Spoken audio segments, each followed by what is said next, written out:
Am I audible? Okay. Yeah, I could see a lot of people asking for a cup of tea and there was no cup of tea. I hope I am not going to bore you or make you sleep. So my topic is not pertaining to your development. It's basically pertaining to the development of the company. And when I talk about it, I'm sure you will be able to understand as to why sustainability is very important in our life. I have been given a time of 1 hour because I think 5 o'clock is a tea, and I hope I'll complete it in 1 hour's time. Let's try to understand what is the mission with which we work in this company, JK in your case, or even in your house. What is the mission in life? The first mission that we call ourselves is profit. If we don't make profit, we don't need to survive in this company. Or the promoter will say, why are you existing in this company? Or take the case in our life, if I'm not able to save from my monthly income, if my expenses are more than my income, then why am I here? I need to save. So first and foremost things, although I'm relating to personal, but since it's a company organization, I'll say profit for a company is first and foremost things that we all exist here. Today this conference is happening because we have a profit in the organization. Otherwise, I'm sure Thiru won't be getting a permission to hold this conference. So first and foremost thing is profit. Second very important thing that we all understand is growth. Now, someone may say growth may be anything, 2%, 4%. Growth in a life, if I say you will be a manager throughout your life, you will say, no, that's not the growth. So everyone needs a growth. And hence, growth is very, very essential for the company also. But when you say growth, growth has to be on par with what's happening in the industry. Now, if you are in an industry where the growth is, for example, take the case of electronic industry where I work, people say, oh, I have been seeing 4 to 5% growth and it's pretty good, but they don't understand. The industry is growing more than 25%. If the industry is growing 25%, you are growing at 4 to 5%, that's not growth. Your growth has to be compared with the industry in which you are working. I worked with a couple of automobile industry last year, and they kept on saying that, no, we have done 2% growth, that's enough, because 4 years back, automobile industry was not growing. Last year, it was growing pretty well. And to compare yourself with the last year's growth and say, I was pretty okay for the 4%, is not the growth. So very important, profit, growth. Third very important is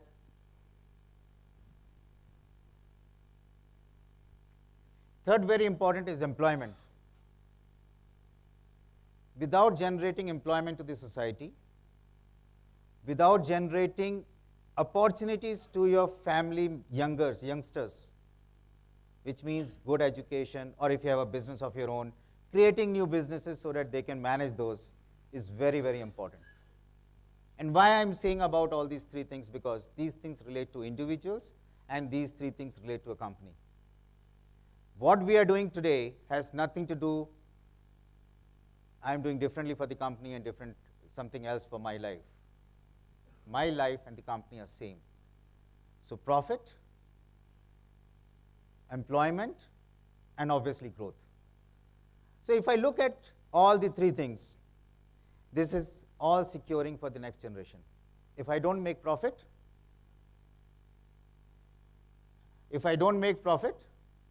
how long can the company survive? If I don't grow, a time will come the company will die. And if I don't generate employment, the company cannot survive, because you have to have generation of employment as one of the features, because the global population is growing. If you don't generate employment, I'll come to that later on, how it can impact the society. So coming to sustainability, if I look at it, what sustainability means? We'll say sustainability means, we're talking of keeping people safe, or we are talking of CSR activity. We talk of making green. I'll say sustainability means managing the financial targets. You cannot survive, or a company cannot survive if you don't have a good management of your financial targets. Sustainability is not different from operating your own business. Sustainability actually is the way of operating your business. So managing financial targets is the first and foremost thing when I talk of sustainability.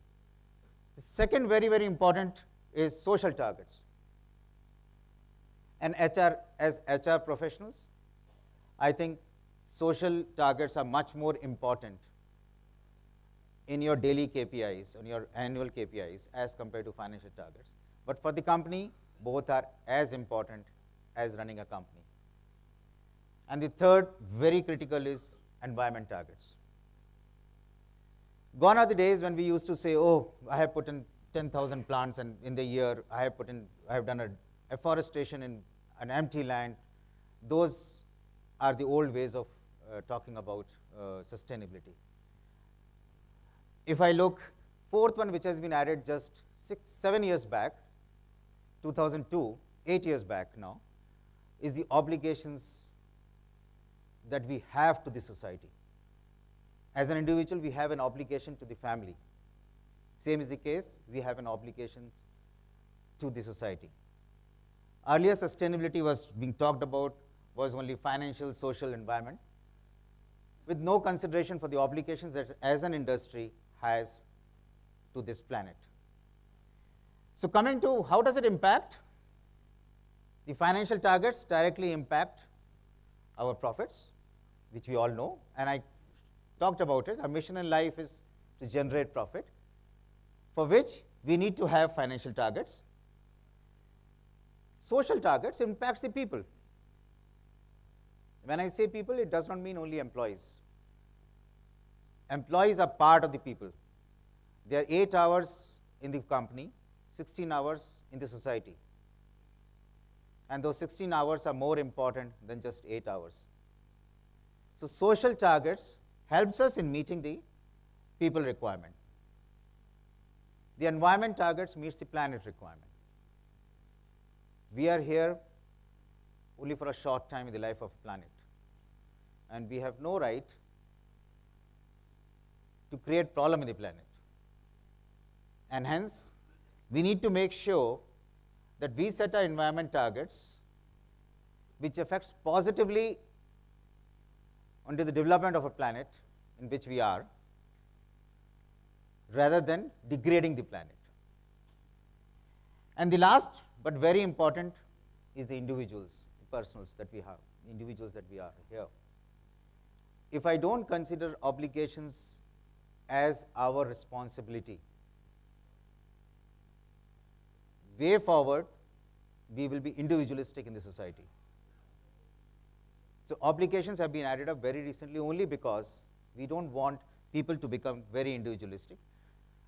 We develop the company, we develop the people, we also develop planet, but we forget about yourself. So all these 4 targets that we have direct impact on us as well as our surroundings. So what sustainability definition means is meeting the current needs, doing the business, and also growing, helping the planet and yourself by making sure that we don't impact the future, because future has to be good, because we are working, as I said, we are working for our future. And if any of our activity today deteriorates the future, future generation will not excuse us. So coming to as to what are the pillars of sustainability. The old definition and a new definition, there is a one difference, and that is the cultural sustainability. This, in the 1987, when the UN adopted sustainability report, this parameter was not there. This was added up after 9/11, And the main reason was that there was a huge amount of pressure for maintaining the culture which is already there in the planet. So when I look at culture, that's why I put it as a focus point, because a lot of people who are working on sustainability forget about this, because they have been going through their courses and everything is on the other three pillars, not on the culture. And I put this as a very important point, especially in the context of India, because India has huge cultural advantage. We have more than 170 cultures in the country. I don't see any country having even 100 cultures in the country. And that's why for India it's very important. What does it mean? Cultures, as you see the word, clearly says we have to advocate the identity of each and every individual. Each and every individual has their own culture. Culture does not mean religion. Culture does not mean caste, creed. Culture does not mean region. Culture actually comes and evolves in a family over a period of time. And that gets decided by the society in which we are. I am from a north, but I spent almost more than half of my life in south. My culture is different from my brother's culture, because he spent his life in north. So culture has nothing to do with which region you belong to, which religion you belong to. It is evolved over a period of time depending on the society in which you spent your life. And it's very, very important for all of us to advocate the identity of individual. When I say advocate, it means that if I am from north, people should not treat me as a North Indian. If you are from south, you should not be treated as a South Indian. You are individuals as your own. You have your own culture. And that is what we need to respect. Builds context. If I don't understand the context, for example, if I don't tell people that I spent more than half of my life in south, people will say, oh, he has got nerd. He has been born and brought in North India, and now he's behaving as if it's very awkward. And that is not going to help in terms of building the cultural sustainability. You have to, or one has to, as an individual. And it's very important in an organization where the organizations are spreading beyond a particular state, beyond a particular region. Understand the context in which a person has come from. If we don't understand the context from which a person comes from, we will invariably make mistake in making or passing judgments.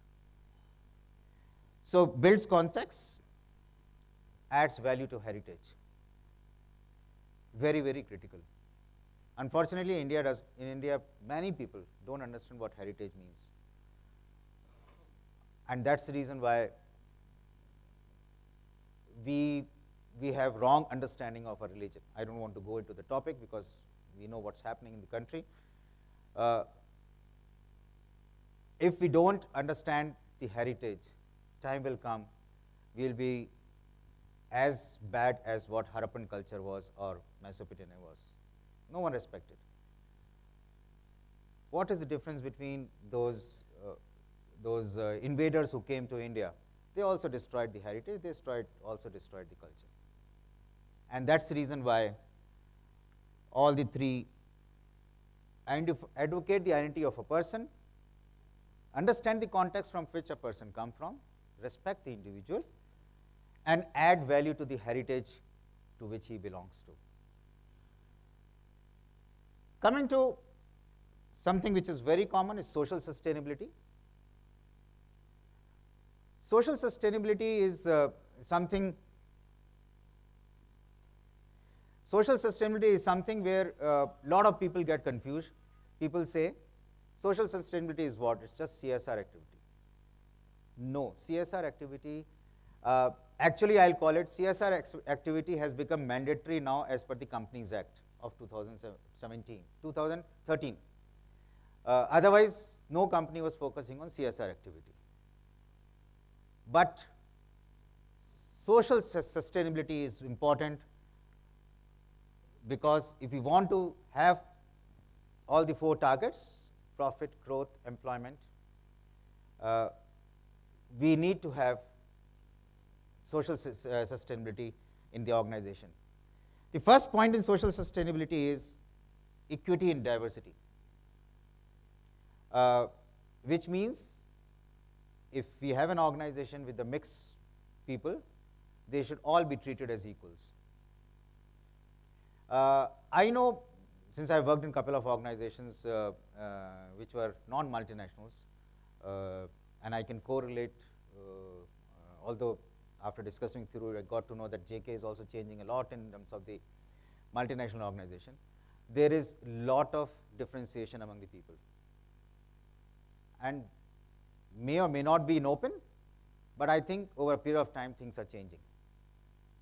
And that's very, very good, because the whole organization can survive, sustain for long, only when you have equity in diversity. Social cohesion.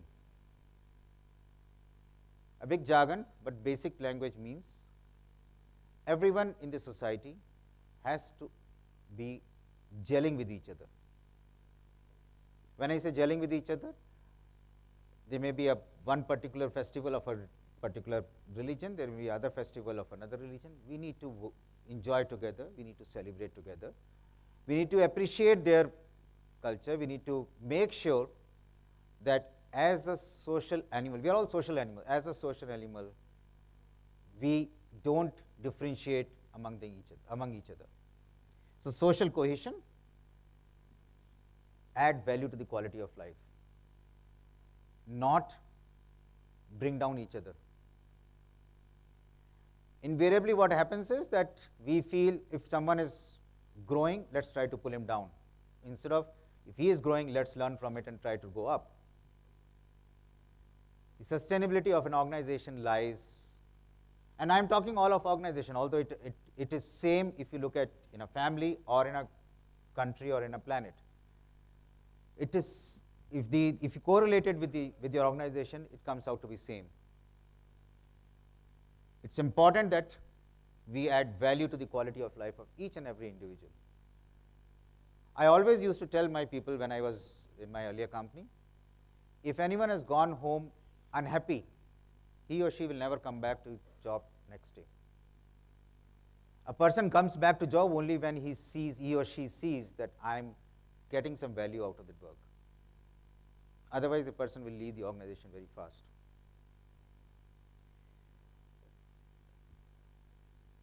Encourage, this is a very easy word, but not easy to implement. Rules are made to be broken in the organization. And then when we say governance, zero governance. You have a set of rules which says you have to follow this is the way it has to work, and people take pride in saying, I have done it differently by breaking the rule. In an organization, yes, democracy is important, but governance is more important than just democracy. I can tell you from some of the other country experience and India. In India, democracy means I am the God, I will decide what I want to do. This is my role, I will decide what I want to do. Whatever happens to the company, I am not concerned about it, which is detrimental to the organization. And that's why I said, encourage democracy, but also encourage governance. Without governance, the organization cannot sustain for long. I can tell you of an organization where there was very high democracy, but very poor governance, and that company is now closed. It's a very big multinational, not based in India. So it's important to encourage democracy, but don't forget the word governance. It's not discipline, it is not going by rule, it is basically ensuring that the organization runs smoothly. It is like in your body, everyone is doing the job. If tomorrow the lungs decide, no, I will not breathe, I will also pump blood, can a human survive? No. There's a set of governing principle which God has created for the body, and everyone is doing the job based on that. And if we don't follow those governing principles and say, no, we are very democratic organization, everyone is equal, everyone can take decision, and bypass the governance, I think company cannot sustain for long. Very important, although last, demonstrate maturity. We are all leaders. And I always used to tell, and Thiru might know when he has worked with me a long time back, every worker is a managing director of his family. He's a worker for 8 hours, taking instructions. 16 hours, he or she is taking decisions for his life, for his family. And hence, he or she is much more mature than us, because in our families, we still have a mature spouse, and there, most of the families don't even have a mature spouse, but they still take decisions. And we need to accept that they also have brains, they also have mind. The only difference is their minds have not been trained to your level, to my level, but they still can be trained. I heard about it, nurture versus nature. They all can be trained. So please demonstrate a lot of maturity. In a sustainable organization, if I have to have equity and diversity, if I have to have governance, we have to demonstrate maturity. Without maturity, then there is no reason for professionals to be heading the organization. Economic sustainability, I am not focusing much upon it because it's very common among the newspaper when you see people talk of stability, they only talk of two. One is this, which is basically economy of means. Please conserve resources, please don't waste coal, don't waste energy. This is all very common. So I don't want to focus much on that. And today, sustainability people talk only of this. In your organization also, people must be saying, let's conserve energy, let's conserve, let's conserve paper, let's not do any printing, or everything is online. We are talking only of economic sustainability, because every paper costs, every unit of energy costs, so we call and that's what we talk of sustainability. But what's very important is proportionality of means and goals. Don't exploit anything when you don't need it. If you have an alternative which is more sustainable, please use it. And it's very relevant for the organizations, especially the big ones, companies like yours. We tend to continue and think, oh, it's easily available, let's just use it. I worked for a company called Birla Tyres, which was just your competitors. I was heading there. And Birlas also own the black unit, the carbon black unit. And carbon black was on a transferable basis, very easy, very cheap, and no one was bothered about conserving it. In fact, carbon black was so cheap that people used to, the dust extraction system was not working, everything was going, so what? It's hardly any cost. But they don't understand, ultimately it impacts the environment. Use it what is required. Your goals should be such. And they were the efficiency parameters for carbon black was that time almost 2% wastage. And I said, why 2% wastage? 2% is a huge cost. If not cost, at least it impacts the environment, because whatever carbon black is going out I'm sure it's so fine that it's very difficult to control it. So use it to the extent you need it, otherwise don't use it. Yeah. No, I'm coming to that. There are four, I said 4 pillars, and unfortunately, everyone talks of these 2. No one talks of first 2. And I talk of first 2 because for me, this and this is more important than these 2. It's like the masses are focusing on economic and environment sustainability. Then what is your contribution going to be? Please be different. Start thinking differently. And start contributing in areas, and you will find, when I talk about it ahead, you will find a lot of opportunities in these two areas. Because you have, the second two are much easier to do it, people talk about it. And that's why environment and economic it's very, very common. And that's why in my presentation, they are the last. Because I don't believe in working on, I can tell you, there are organizations working on these two. Some have started working on this. Only one organization I know in India is working on this. Globally, these three are virtually done by all organizations. One of the biggest organizations which does for manufacturing company is Stenum. It's a Denmark-based company, which has a head office in Gurgaon. They work only in these three. Because most of the multinationals companies don't know anything about cultural stability, and frankly speaking, I don't expect them also.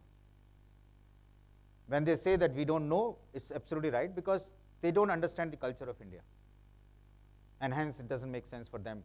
And I frankly speaking, believe that they are not the right people to teach us what is our culture. We are the right people to understand what is our culture. So as you said, rightly said, environment sustainability, that's very important. Coexistence of humans and resources. When I say resources, basically means not natural resources, but even the animals. You have heard now these days, tiger becoming man-eater, in the pride of lion in Gujarat having a fight. The leopard in Sanjay Gandhi National Park in Mumbai killed a local national. This is all the problem is. Coexistence of humans and resources. And that's what everyone is talking about. You will never hear anything about these two in any of the newspapers. Even today, most of the companies where I am supporting them for CSR only talk about this. How can I develop a water harvesting? How can I do this? It's only on these two. When I talk about this, so what can I do on this? And there are a lot of things which we can do on this. Last is the water harvesting, which I talk about it, rejuvenation of resources. So let's come to what are we focusing upon these days. First and foremost thing when we talk of sustainability is, let's reduce the waste. Can we reduce the cotton waste in an engineering industry? One of the ancillary where I was supporting, they had a consumption of more than 500 kgs of cotton waste every day, because every time they used to take out a component, used to clean it with a new cotton waste. And when I worked with them, it went down to less than 10 kgs in a day. There were a lot of measures which took. And unfortunately, everyone thinks sustainability, because that's something which we need to declare in our annual report, the sustainability actions that we have taken. So they always think of, let's focus on net waste reduction, and they always show, I have done energy conservation of this much, I have done this much waste reduction. In fact, when I was in Nokia, we were making meals for almost 100,000 people, and that time, the kitchen waste used to be 1,800 kgs in a day. And then we said, oh, wow, we have huge potential. And then we showed that we have reduced the kitchen waste to less than 1,000 kg. So everyone talks of waste reduction as a sustainable activity. And that's something which I am saying is first and foremost when I say net waste reduction. Second is reduction in consumption. And since you people are from the industry, energy consumption, water consumption, basic, steam consumption, or maybe, pardon? Heat consumption. These are, we always say let's reduce the consumption. These are very common points which you talk about it. And that's why I said, let's understand what we talk today as sustainability. Water harvesting, which we always talk about it. I'm sure virtually all factories have today all societies have got water harvesting, which is rejuvenation of water resources. We still have not found ways to rejuvenate coal resources, and the crude, but I think over a period of time, there are reports where it suggests that there are efforts being made on that. Maybe alternative fuels will only reduce the consumption of the resource, but they are not rejuvenating the resources. For example, if I put a solar light, I'm not going to rejuvenate my coal and petroleum. So, but there are some reports I have read, they are thinking about it of dumping the waste to a very deep level to get coal generated, but it's going to take time. So people talk of rejuvenation, natural resources, and then we say we incentivize sustainable development. We do this, we have done roads for a CSR activity, roads for a village, we have done this, basically sustainable development for the society. There is no fifth act which I have found in most of the companies talking about sustainability development. And if you compare this with what I said about the 4 pillars of sustainability, this is only economic and environment. There is nothing on social, nothing on cultural. And that's an area of concern, especially some of the countries abroad have started doing on social. India, unfortunately, hardly anyone is doing on social. Sure.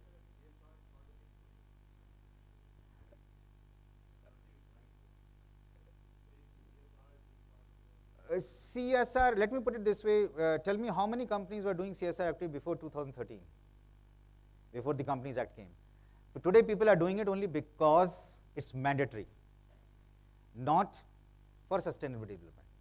And if you look at most of these, I'm not talking of JK, but most of the other companies where I have associated, they do for the namesake. In fact, a donation to a small school for some cultural function is also being counted as a CSR activity. To me, it's okay if I look at it cultural, but then they were doing it earlier also, but now they are showing it in CSR because they have to show. So it is not real from the heart the sustainability development, it's basically because the Companies Act says, and hence we are doing it. That's all, nothing more than that on that.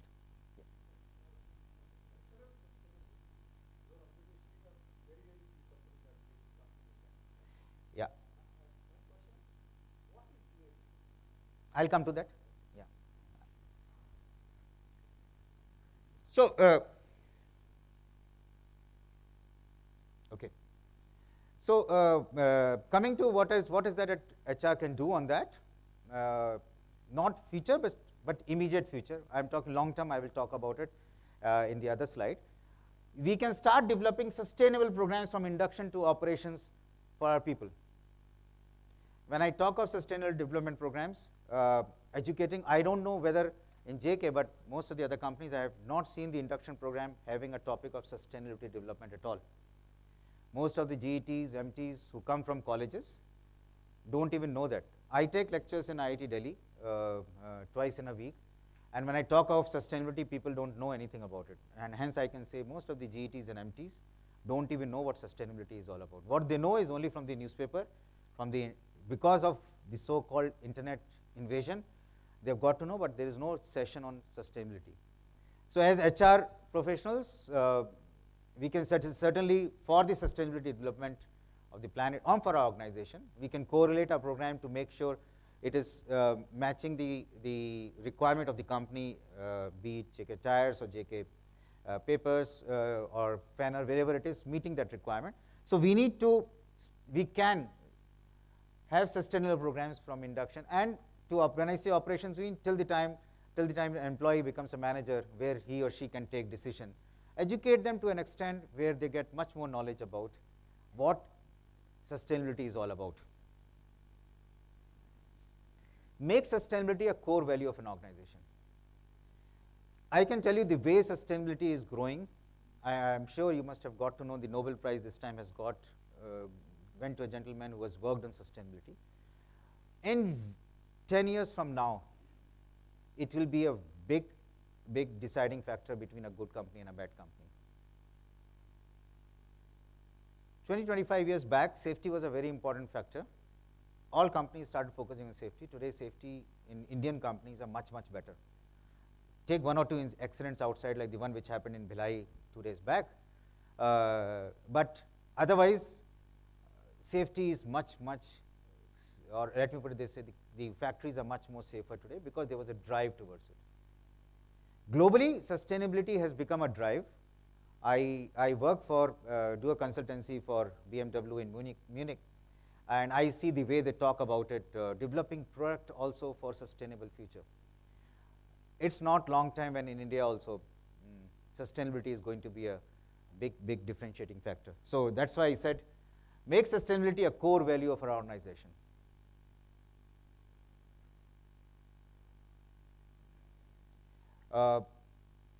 Ingrain the sustainability. Making a core value is fine. Having an organization, training program with maybe 1 or 2 topics on sustainability and then working with them. But what's important, ingrain sustainability into employees. It should not happen that because the KPI is there for 10% reduction of steam, so everyone is working in small things. It has to come from within. And that's something which, if we don't do it now, I don't think we can have a sustainable program for our employees. And that's something which we have to do it. Encourage sustainability across all forums.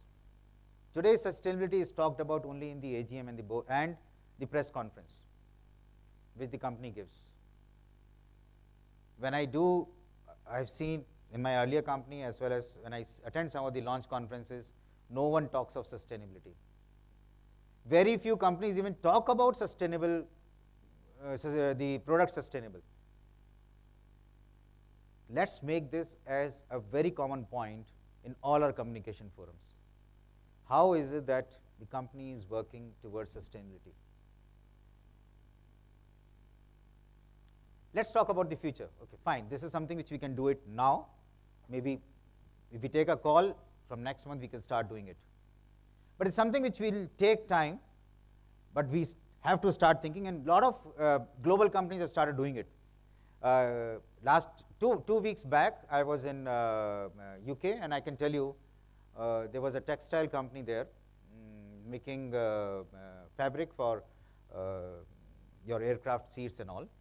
And the way they were talking of each and every thread coming from which source, how is it dyed, it's phenomenal, phenomenal. I can tell you, in India, I have worked in Kesaram rayon, and I can tell you no one even talks about it.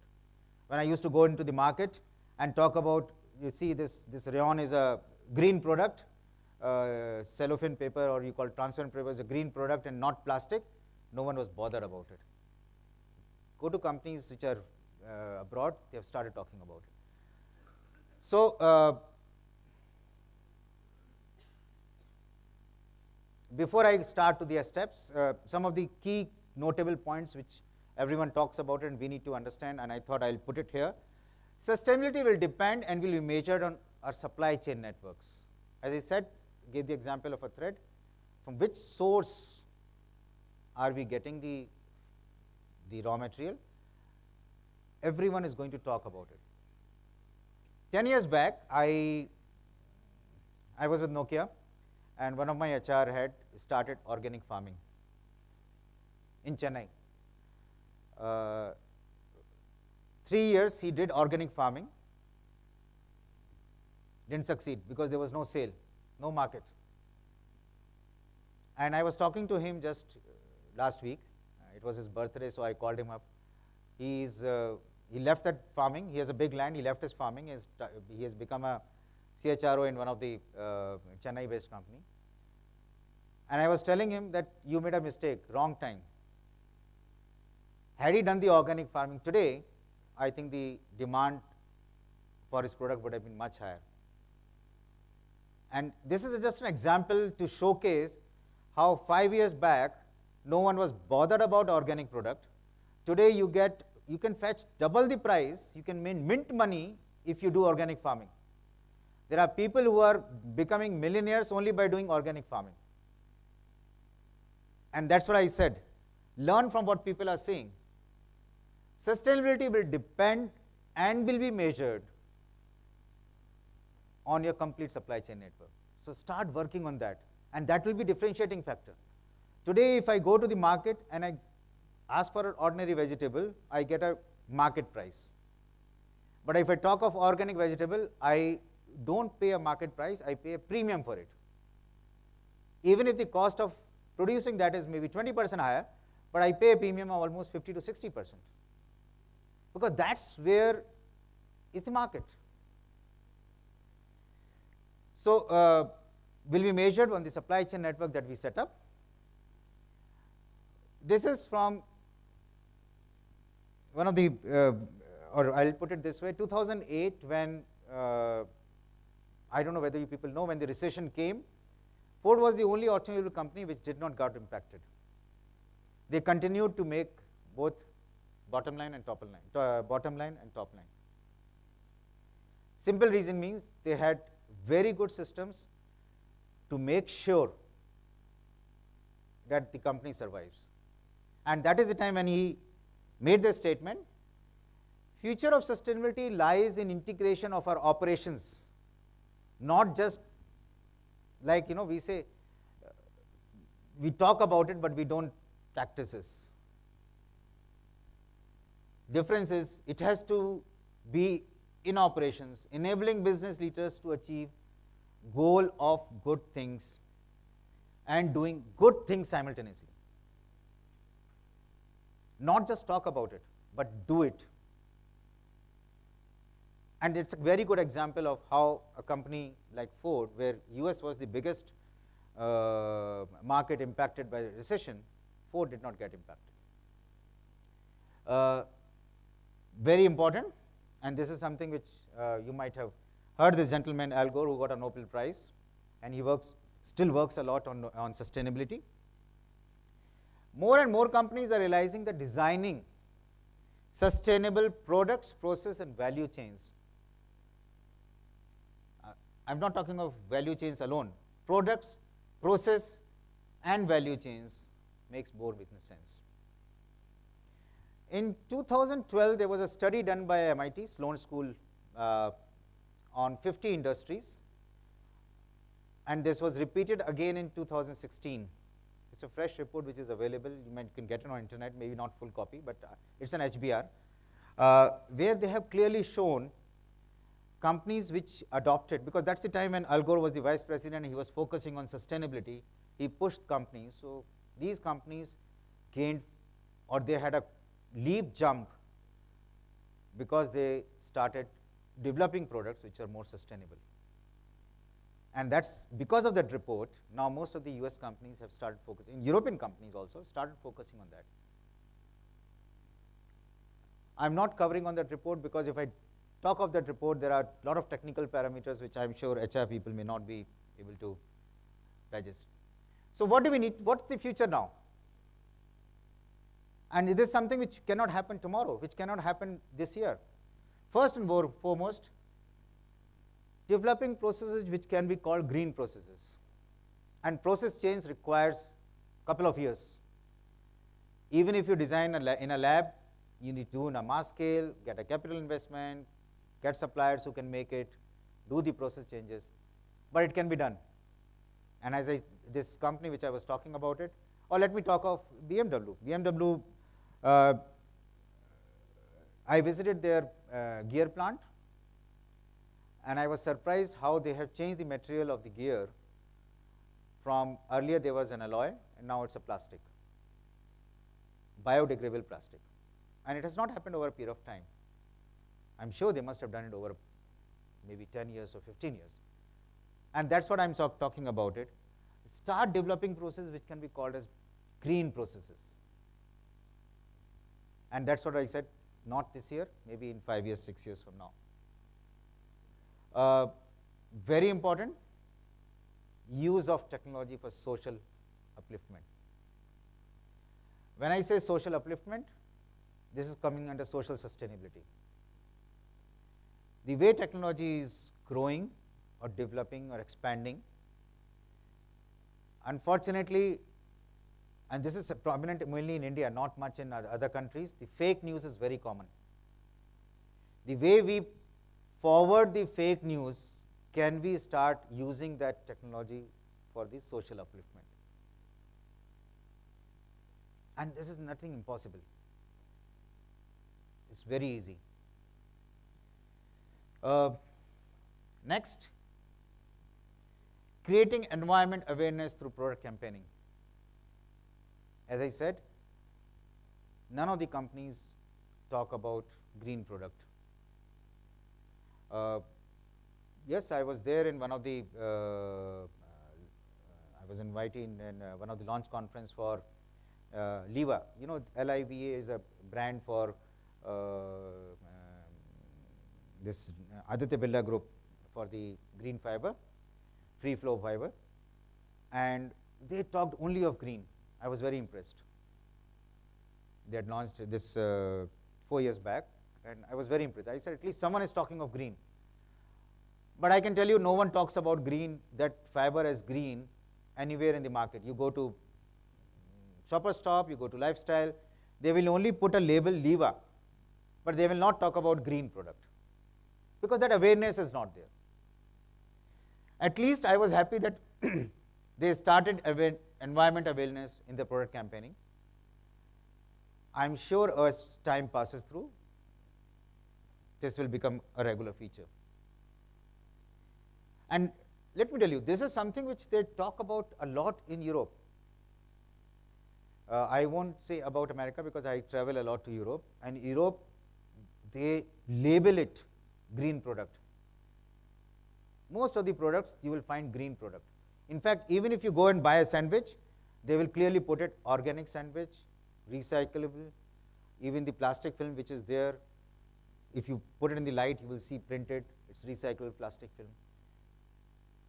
They focus and they advertise a lot. Encourage cultural and social diversity in our teams. This is something which, again, I said, we HR people can do it. Not tomorrow, over a period of time.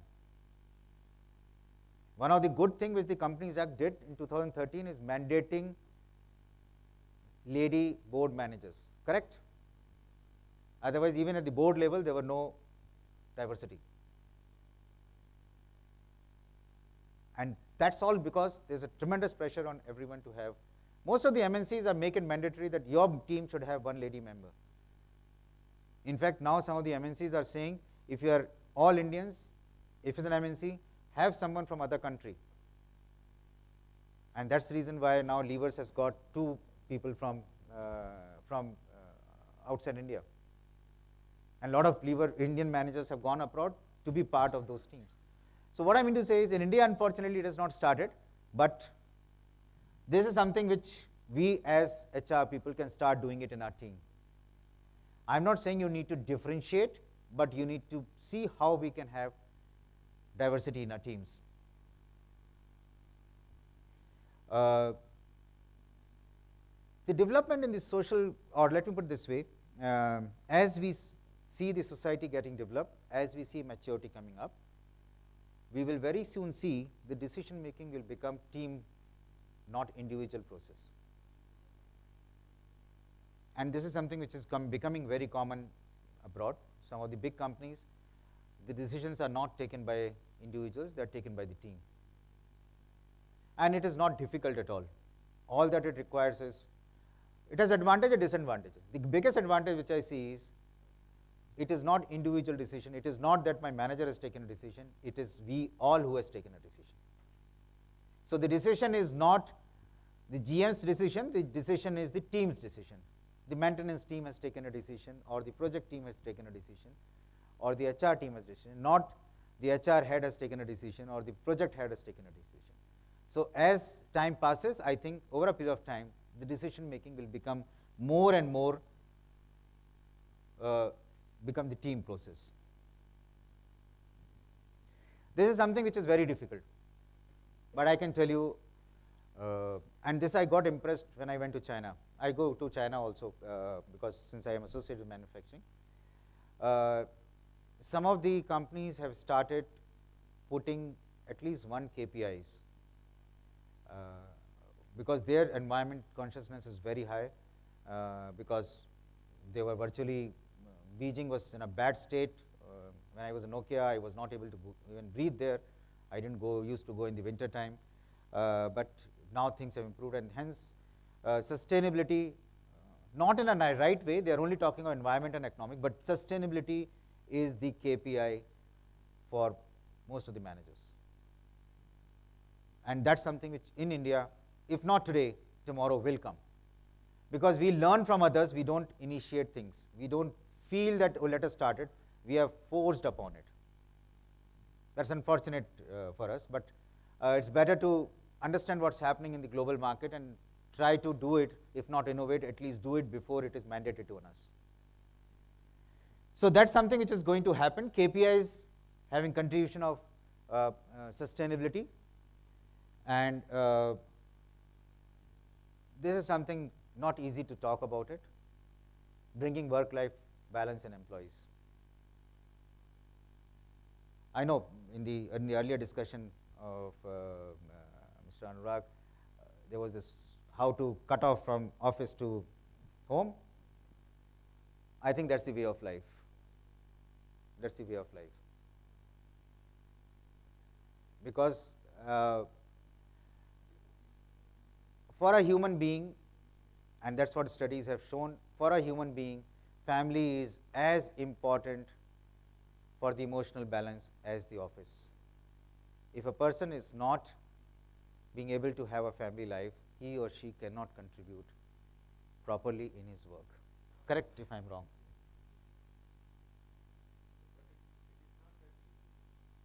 Nothing is easy. Nothing. Even your mother had a tough time to give birth to you. But you're enjoying life. So nothing is easy. I always say life is tough. And because life is tough, you enjoy life. In fact, in levers, there was a culture that in the head office, not in the factories, if you want to come on Saturdays, you have to take approval from the VP personnel, correct? Gurdeep Singh. They wanted to do it, but couldn't do it. And that was, again, not the right time, 20 years back. Today also, in Nokia, there was a clear-cut mandate at that point of time when I was there, that if you have to have a conference call on Saturday or Sunday, please get approval from all the participants before you initiate a call. If you want to make a call to anyone on Saturday, Sunday, please SMS. That time WhatsApp and all was not there. Please SMS, and if a person says yes, then you make a call. Work-life balance is, in Indian companies, not easy. And let me also put it, what he said was right, Anurag said was right. We sometimes enjoy in the office time and show to our family that we are very important. No, I'm telling you the truth, because I worked in Kesuram, I worked in Arvind, and I can tell you, the work used to start after 6 o'clock. Sorry to say though. And when I used to ask them, they said, sir, market opens only at 11 o'clock, so my order comes only at 4 o'clock, so I have to work after 6 o'clock. They cannot put in a system. So when I was in Arvind, then I put in some systems. At least my team, I used to say, if I don't get a login of an order, the order comes in for the sale of the last day. In a retail business, if I have Shoppers Stop has done a sale for say Tuesday, end of Tuesday, the system generates order for Wednesday requirement.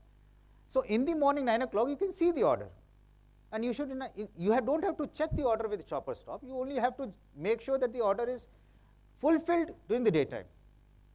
So you have to build in systems. There are excuses for everything. In fact, in Kesara when I was there, and I used to make fun of it, there used to be samosa every day after 6 o'clock, if you are sitting at 6 o'clock.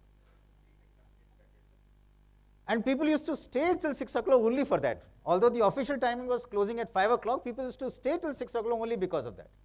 It was in Calcutta, so it was early start, early close. 5 o'clock, no, sir, samosa aega abhi. And I used to feel bad about it. I said, samosa, I'll give you extra money every day if you make sure that you complete your work at 5 o'clock. How much does samosa cost? 10 rupees, 2 samosas that time was 10 rupees. I'll give you 300 rupees in a month extra bonus, provided you complete your work at 5 o'clock and go home. It is not difficult, let me tell you. It's not difficult. Some days is fine. I'm not saying every day you should be able to complete your work on time, but if you are able to do 1 out of 6 days at home, start with that. If you leave your office by completing your work, I'm not saying leaving your work, completing your work on time, 1 out of 6 days, I think you have done a stepping stone for your good work-life balance. Sachin ji, there is one more issue here. We are all talking about you, right? So sometimes your boss starts working at 6 o'clock. So we are all HR people. HR people have to start driving from the top. If we cannot, I'm sure your organization also respects HR. And HR certainly can make decisions. There's no stopping to that. And boss does not call you for a meeting after 7 o'clock and say, every day you come at 7 o'clock and tell me this. No, I'm sure about it. Yeah. So, well, situations differ from place to place.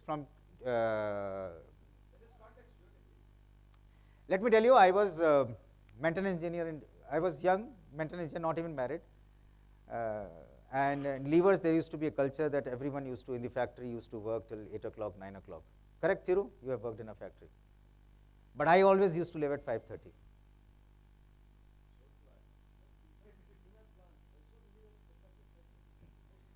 Whereas all other people used to sit, I never used to sit, because it has to be.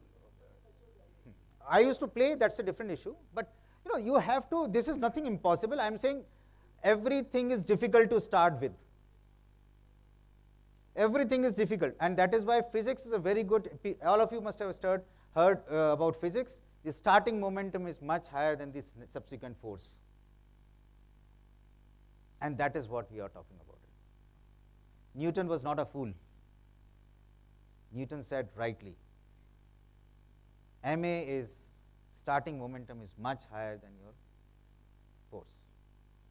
To drive that is much easier, starting difficult. And all that we have to do is, let's start. If not we, at least let's start with the team. As you said, boss will call you. You're a boss, you start with the team. Don't call anyone after your office time. Let your people feel happy about it and they talk about it. So this topic will take up during dinner. Absolutely, no problem at all. But what I mean to say is it is not difficult. Starting has to be done. The difficulty does not lie here. Difficulty is on the other side. It is HR who has to take the initiative. Well, we'll talk about it because time is there. So the bringing work-life balance is very, very important. Amazon in India has started it, not globally, in India has started. Their VP fulfillment, Akhil Saxena, was from Levers, and I was in touch with him. And he was so happy, his wife was so happy, because fulfillment invariably has issues only after 6 o'clock. Because order comes in, and then, and I was that time in Bangalore, so we used to meet, so he called me up and said how to come, because he's seen what we did in Arvind, so then I told him. And I'm sure, I have not talked to him for the last 2 months. I'm sure Diwali will show the real color of his activity. It is nothing impossible. It's possible. We need to devise a system. Who has decided that the day ends at 9 o'clock in the evening? Who decides? You decide if 9 o'clock is the end of the day, you can decide 5 o'clock is the end of the day. That's all. So nothing is impossible. Okay. Coming to, this is something which we talked about it, we have to do it, but it's very important is how to prepare an organization for it. And I touch this topic here because when I talk to as I do end-to-end solutions, I always say, if you don't have an organization, no activity will be able to start. Leave aside, survive. And that's the reason why I touched on this topic, and this is the right forum because HR people certainly talk about organization first. Build in a structure. Without a structure, even your boss will not approve the manpower. When I say the structure has to be streamlined, where is the reporting going to be? If your sustainability manager, today some of the companies globally are having chief sustainability officer. Leave aside sustainability manager or sustainability engineer. They have chief sustainability officer. They have a separate organization team looking after only sustainability. If you go into your your LinkedIn or profile, and if you say Chief Sustainability Officer, you will find lot of vacancies. So please have a streamlined organization. Otherwise, if you put that sustainability manager under the energy conservation manager, then he will focus only on energy, nothing else. If you put that person under say a CSR manager, then he will do only development of villages or maybe social sustainability, nothing on others. So please have a streamlined structure. Responsibilities. Who is responsible for that? Easy. I am saying, sure, you should have a matrix organization. But for sustainability development, there has to be a very clear-cut responsible person with appropriate controls. If he doesn't have a control, then things will not happen. And very, very important, have a governing principle. I repeat my first point, have democracy, but also governance. Without governing principle, you may find that things are going out of hand. In terms of the roles, clarity on the KPIs. Very, very important. If you don't have clarity on the KPIs for the sustainability person, if you decide to put whatever level it is, be it at the engineering level or be it at the managerial level or at the CXO level, there has to be clear-cut clarity on KPIs, defining responsibilities. Invariably, such people don't have any responsibility. A quality person's job has no responsibility. जो problem आ रहा है वो manufacturing का आ रहा है, market का problem है तो डिस्ट्रीब्यूशन का है, मेरी क्या जिम्मेदारी है? Correct? That's what quality people say. Unfortunately, that's not what is acceptable. Because if the sustainability program is not working, for example, if it is pertaining to water harvestation, it cannot be blamed on the facility manager or gardening manager that the water is not getting collected or water getting leaked. It has to be clear-cut responsibility. And this has to be performance measured. In terms of the capability, match capability. Otherwise, the person will fail. And it's very important that we develop the talent. Because this is a very important talent, not easy to get. Not easy to get. I also work with this company which I was talking about it, Stenham Denmark company, and they do a lot of projects on manufacturing sustainability. They are not finding people.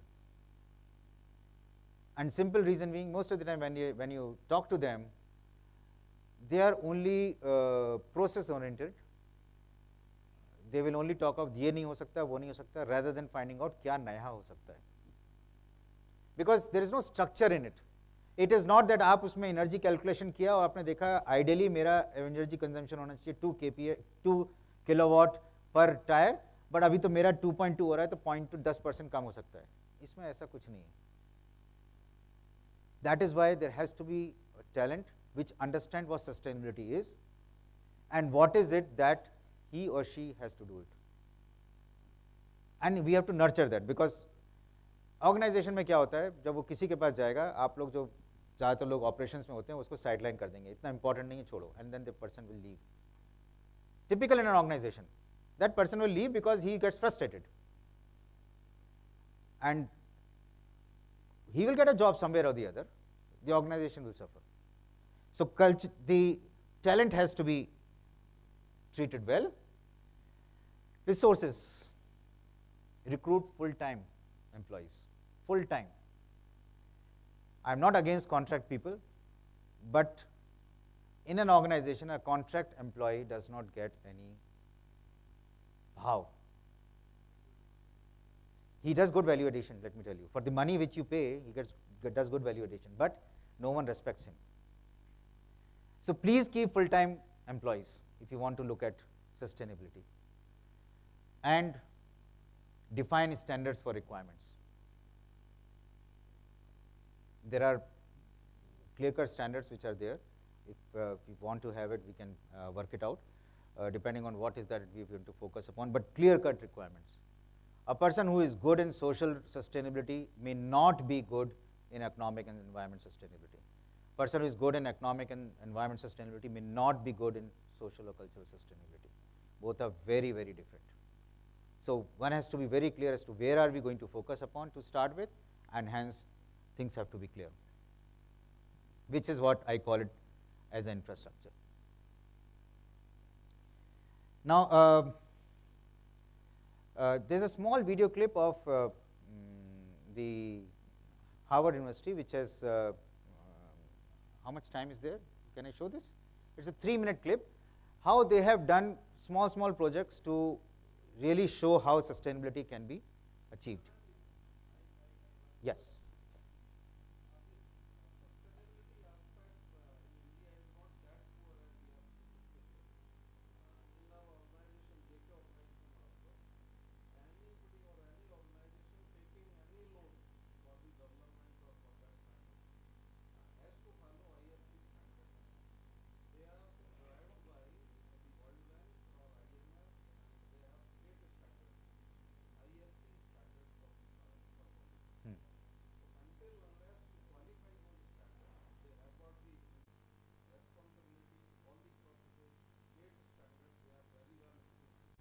There's IFC, then there's SA 8000 for exports. There are a lot of international parameters.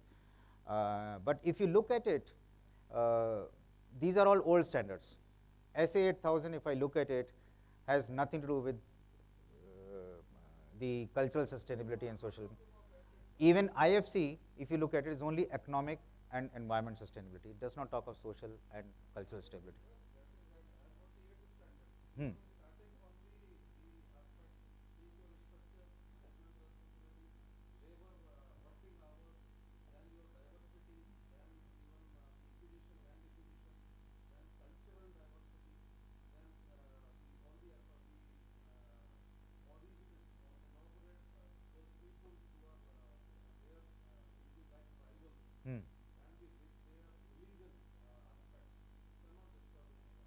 No, IFC does not say that you need to have these parameters. They are only asking for the information.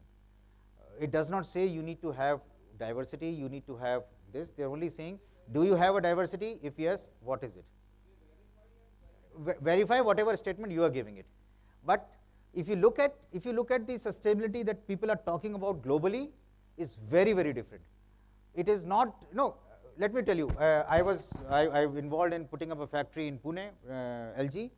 We used to call it PAP, people affected persons. Law says you need to give employment to people affected persons, project affected. So that is why you are giving it, not as a sustainability. So that is the very difference from the sustainability point of view to what the law says. So I am talking of sustainability point of view, not from the governance. That is the reason why I said today people are having one lady as a board member, not because they wanted a sustainability development, but because Companies Act says so. And why Companies Act was modified for it? Because there was a pressure on the government to have this sustainability, unity in diversity. So I am saying before the act comes, before it is forced upon us, can we, as an organization of respect, can we start doing in the direction so that we become the leaders? That's what my, if you have time, just 3 minutes, this case study, or what's the time right now? Can you start that video? I cannot do with this.